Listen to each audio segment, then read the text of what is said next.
As a realtor, I am frequently asked about which upgrades somebody should do to their house.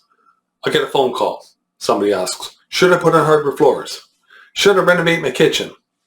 I'm here today to help provide you with some of those answers. This video is great for someone who is thinking of selling their house, but it's also good for anyone who is a homeowner because who doesn't want to make their house more valuable? One of the biggest factors I think that should influence your decision on a renovation or an upgrade is whether or not you like it yourself. Another thing you should consider is when are you going to sell your house? If you are thinking of selling your house in the next year or so, I would recommend having a professional stager or designer come in and give you ideas about what is currently in style. If you are planning on staying in your house for a few more years, but you just want to update some things, go with whatever makes you happy. But just don't go all wild and crazy like putting in a purple kitchen or a hot tub jet bath in the corner of your bedroom, which I have seen before. If you are planning on getting your house ready to sell in the next 5 or 6 months, you're going to look at things a little differently than if you're planning on living in the house for another 5 or 6 years. In no particular order, a minor kitchen remodel. If you have a kitchen that is less than, say, 25 or 30 years old, you can probably get away with just updating the cabinet faces rather than replacing the whole kitchen. If it was a good quality kitchen when it was originally installed, you should be able to paint it with a paint designed specifically for kitchen cabinets. But if it was a cheap kitchen originally, you might not be able to paint it. And the difference being, if your kitchen cabinet doors are made of real wood like oak or maple, you can repaint them.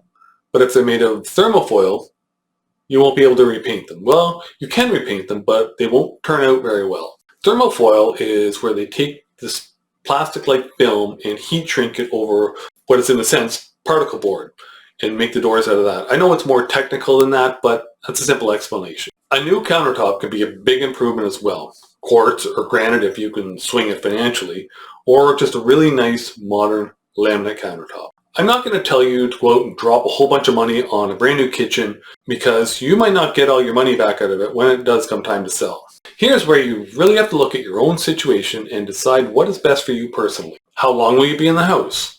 Is the old kitchen really that bad? And which do I like better? My money or having a new kitchen? There's no one-size-fits-all answer here.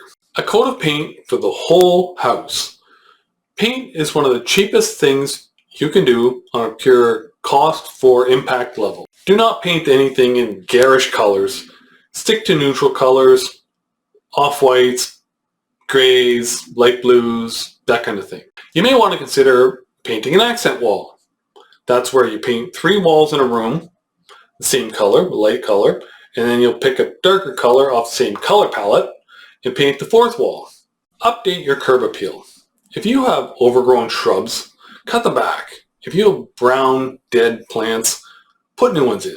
A fresh coat of paint is always beneficial, so repaint whatever you can. The front door, the trim, or any woodwork.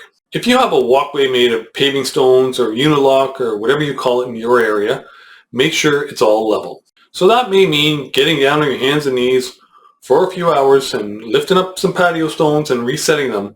But I'll tell you, people will notice when they walk up to your house if your front walkway is all wavy. And while you're down there on your hands and knees, pick out the weeds too.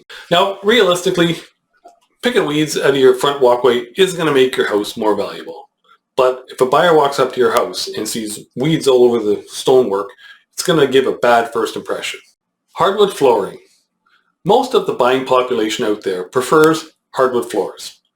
If you currently have carpet that's looking a little bit beat up and you're thinking of putting new flooring in anyway, strongly consider hardwood floors. Now, I'm not saying rip out perfectly good carpet just so you can put in hardwood floor. That's wasteful and bad for the environment. This is a situation where your timing will really come into play. One of my pet peeves is seeing perfectly good carpet ripped out and thrown away.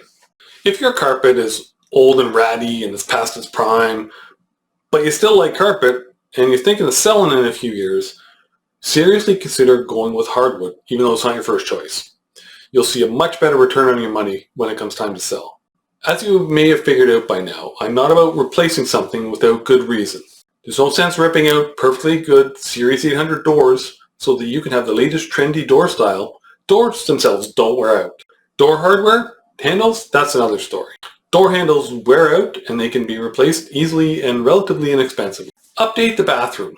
Along the same lines as the kitchen, if you have a bathroom that's less than, say, 30 years old, you can usually get by with a few quick fixes.